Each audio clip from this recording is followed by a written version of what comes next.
Hey guys, in this episode of Good Time Adventures, we tracked down that mystery oil leak that we have. Remember, we battled water intrusion in the middle of Gulf of America and reel in some serious fish deep in the Little Shark River.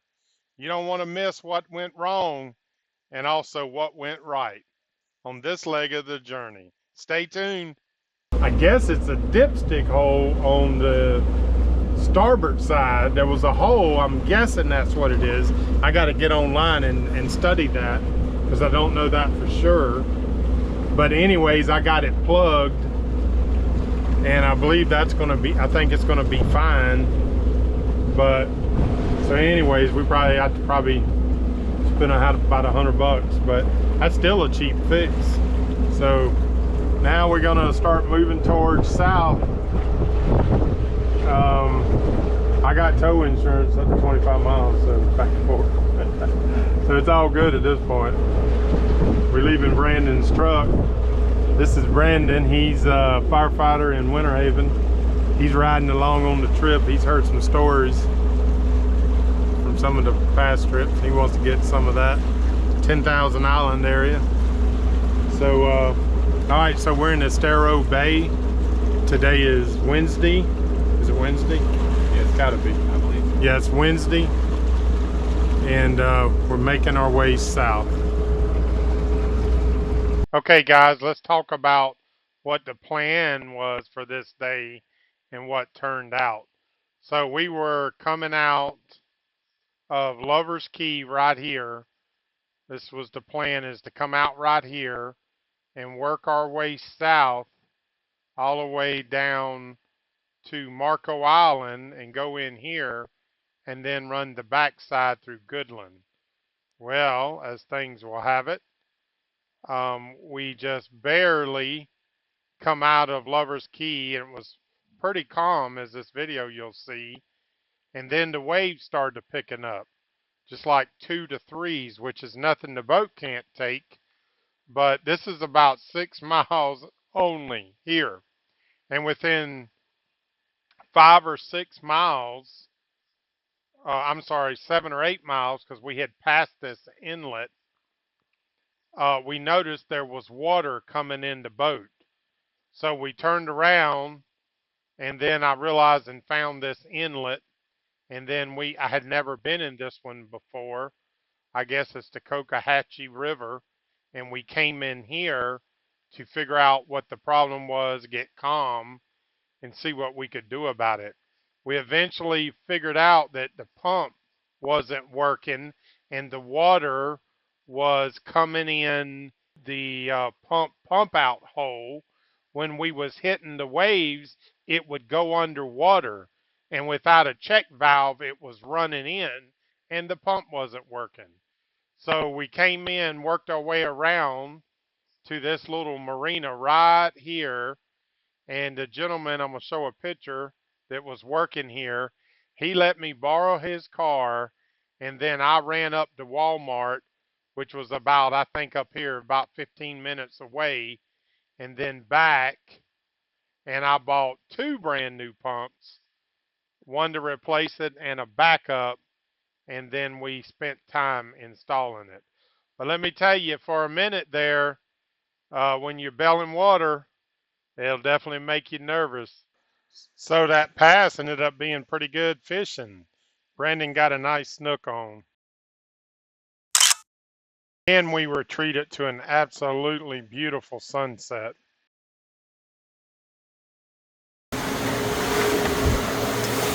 Alright, you see it. Pretty calm. Like maybe 2-foot rollers, which is pretty good. It does get flat, but this is good for traveling. It's going to be this for a couple hours until we get into Marco. Not a lot to look at. We are fishing. Got a rod out. See what happens, but we got up early. Left early. The sun's, I got up right at daylight. Had a couple things to do. The worst thing last night was the generator stopped. And the handle, the cord was broke. So I was out there at 4 o'clock in the morning fighting the mosquitoes. But it was either that or not be able to sleep, and I still wanted to sleep, so we got her done. We're underway. Okay, guys, we got a cool little time lapse coming into Marco Island. This would be a good time to hit that subscribe button and hit the thumbs up if you like these videos. They take a while to make.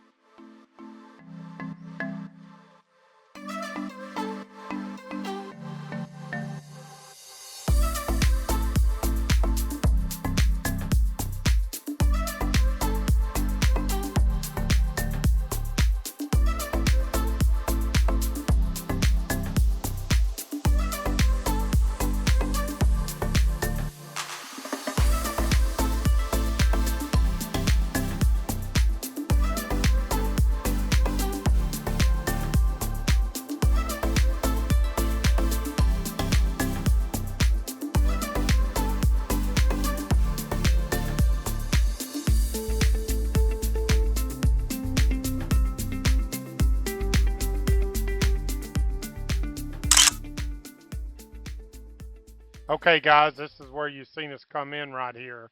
Notice there's some shallow areas. Stay within your markers. Coming in, it's easy to feel right here at Pelican Pier Marina. As you can see, I came around, and these are your fuel dock right here. Very easy to go in and out.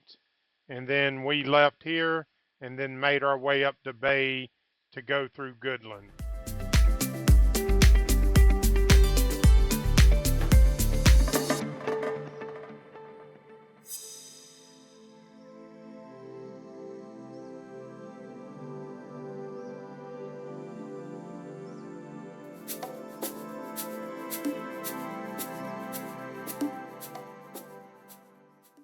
Okay, guys, I just want to make sure that you understand that this backside that you can, if you're coming south, that you can come in here, because if you're needing the fuel, but then you can come straight down and come through this little town of Goodland, and then you can work out back into the Gulf. If you don't want to go to backside, I've always come around because of the shoals at Cape Romano. And you see this on a map, on a GPS, it shows this as shallow areas. And I never did want to take that chance of running aground. But this right here is about 8 miles to go out and around this. So after going the route in the back through Goodland, I recommend that you can do that in any size boat. Well, this is Goodland. Ain't a lot to it. A couple little waterfront restaurants, and which I don't even look open right now. Maybe it is. It's still early. I think they'd be open for lunch though. But there's a little public dock around the corner we're gonna stop at. Let the puppies walk. Take a break for a minute. Plot our plan, see how far we're gonna get. That little restaurant's open. I smell it. Smelling good. This is a little boat ramp here at Goodland. Or see about what's inside and getting a little gas for the generator. I fueled up and forgot to freaking get gas for the generator. So easy to do. All right, guys, I want to talk about places to stop if you have dogs, and I got these little puppies. I found later on, and as where we stopped there, but boat ramps are often an ideal place to walk the dogs. You're going to see as I'm doing the trip much more that that's what I started focusing on were boat ramps, and I found that they were usually empty and I could walk the dogs with no problem. But this is a little spot in Goodland. If you need some things, you can go to this boat ramp, and they got quite a few things in there. Backside of the store in the parking lot, got a little sitting area. So we weren't in there that long, got underway, working back out, and had another dolphin encounter. I think those that's watched that other video, the last one, and if you didn't, go back and you'll see dolphins in that video. But pretty much here in the west coast of Florida, and these look like they were feeding, We see dolphin perting there every day. It's a great thing to see. So here's a little time lapse after we came out and passed those dolphins. This is going out the south side of Goodland. It's pretty wide open. It's pretty deep. I remember it being 10 to 15 foot deep. So about any size boat could do it. We had got numbers from some friends of mine at church, and there was 2 or 3 spots that we were going to try to fish on the way down to our next stop, which was at Indian Key at the entrance to Everglades City. And as you're going to see, we were dodging storms the whole way.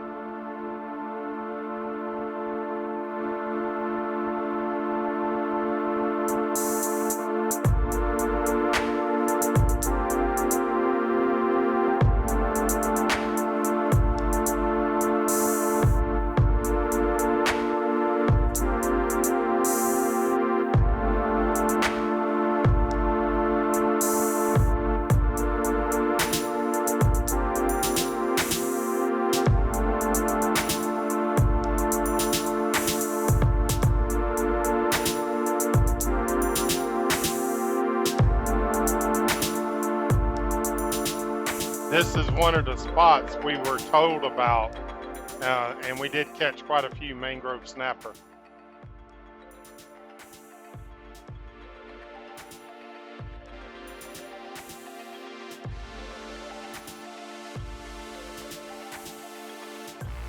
After a while, we decided to head on to our anchor spot.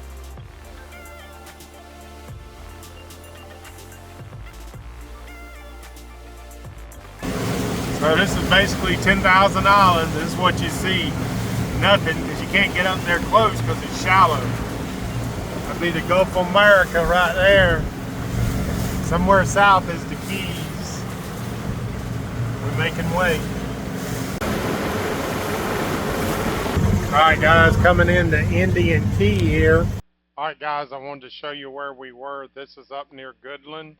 We came out and we fished a couple of spots you saw, and then we started working our way south to the entrance of Everglades City.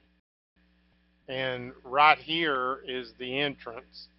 And if you look back up here, this is how you get up to Everglades City. But there's an island right here called Indian Key. I've stayed in behind it many times, have a lot of stories about it.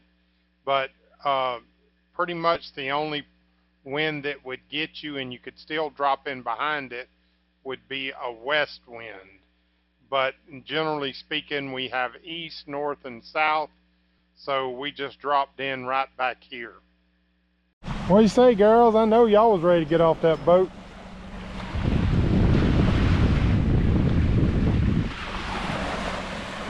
Alright guys, we're on Indian Key. Been here before many times. This is usually where we come and stop, giving the puppies a little walk. We're probably gonna stay right there, depending on the fishing.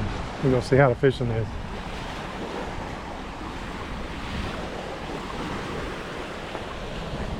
I'm gonna find me a good shell for remembering's sake. Man, this is the best part about the trip. Going around the islands looking for stuff. Supposed to be some big pythons on this island. I hope so. I want to catch one. Look what the interior of the island looks like. Trying to find me a washed up or cup or something for these fiddler crabs for bait.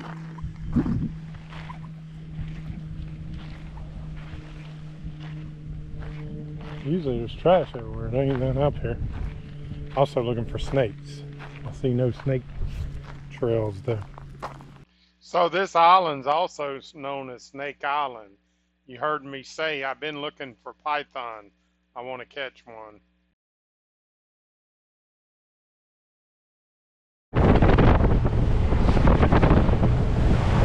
Well, we've been making way, trying to keep the wind noise down. We've been making way now for, let's see what time it is. I don't know what time it is. 10 o'clock, we left about 7. And we got 19 more miles to do. Just out in Gulf America, same thing over and over.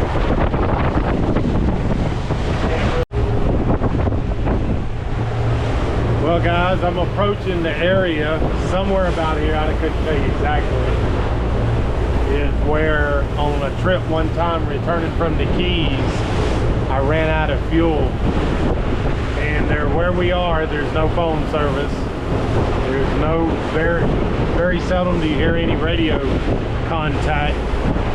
And I was running from a storm, a hurricane, and thought I was out of fuel.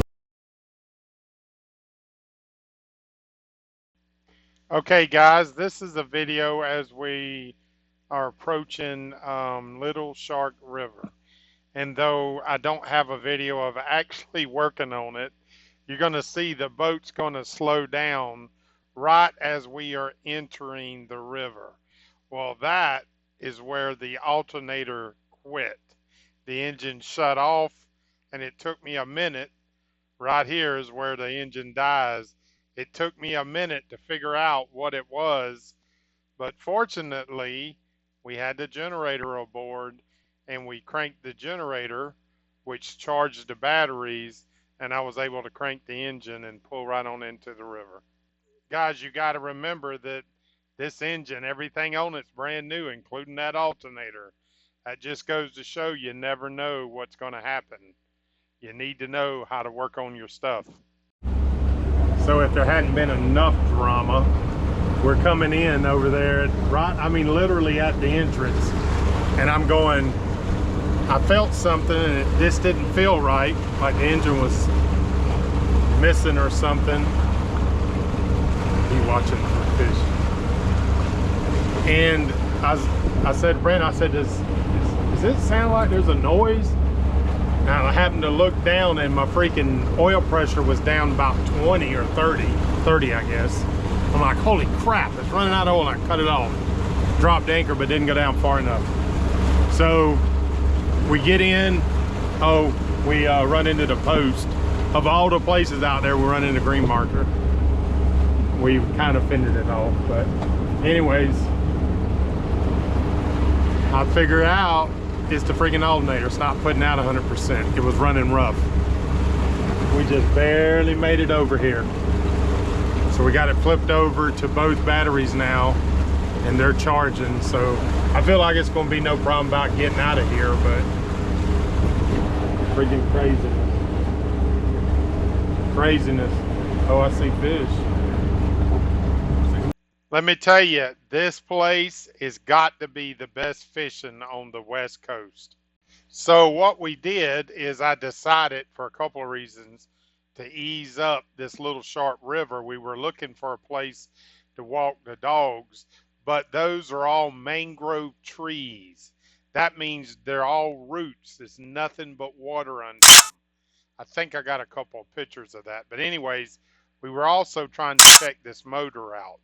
Now guys, this is deep Florida. Backwoods like nothing. There is nothing back there for many, many miles. And we followed it around to where it came to the opening on the other side, and then we turned around and went back. But let me tell you about the mosquitoes in the Little Shark River. I have read about it, and to be honest with you, this all the way up to this night, I didn't really believe it. So when we turn around and we make our way back, we realize these are all just mangrove trees, no islands at all, just the roots. And we go back to the other side to start fishing. And that day, later that evening, the biting flies basically ran us in at dark. And the fishing was on, boy. We hooked up, we caught a snook, we got hooked up on a tarpon, we caught pompano, we caught jacks. Matter of fact, we ate those. But it was an excellent fishing spot, but the biting flies ran us in.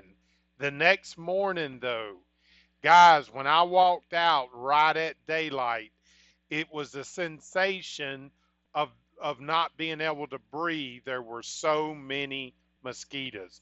When they tell you that you couldn't survive in there, it is true. You would probably die from blood loss. It took us 2 days to get all of the mosquitoes out of that boat. It was unreal. Fish on, put him on the boat. What we got? Oh yeah, oh yeah. Yep.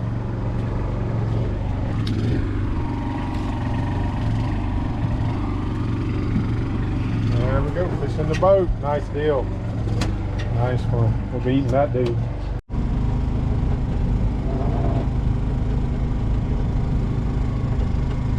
So here we saw tarpon rolling, and I could see them up under the boat.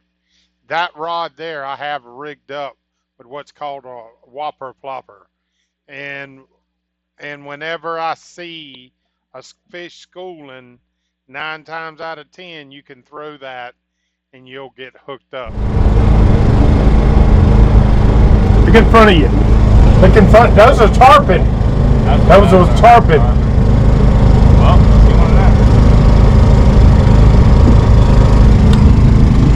Holy moly. Come on, baby. Oh, yeah. Oh, yeah, baby. We saw it. Yeah, did you see it? He was hooked up.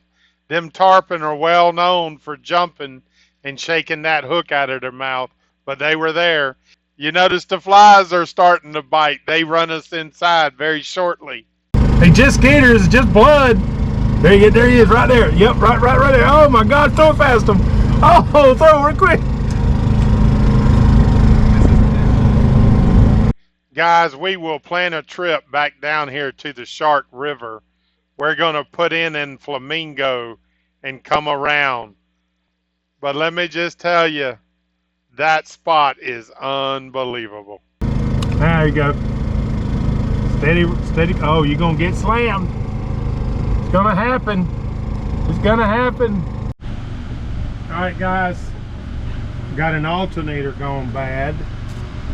We're in the worst place possible. We're in Little Shark River, which is in the middle of nowhere. I'll show you a map.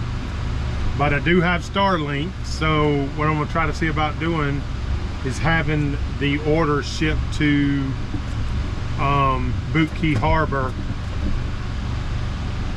See if I can get it shipped there. So let's do this. We'll call and make sure I can have it shipped there. You can almost always do that. All right, guys, this video has reached its length. And as you can see, we're in the Shark River and we got to cross to Florida Bay the next day, lose sight of land for about 20 miles. Y'all come on back, see how it works out. It's going to be an adventure.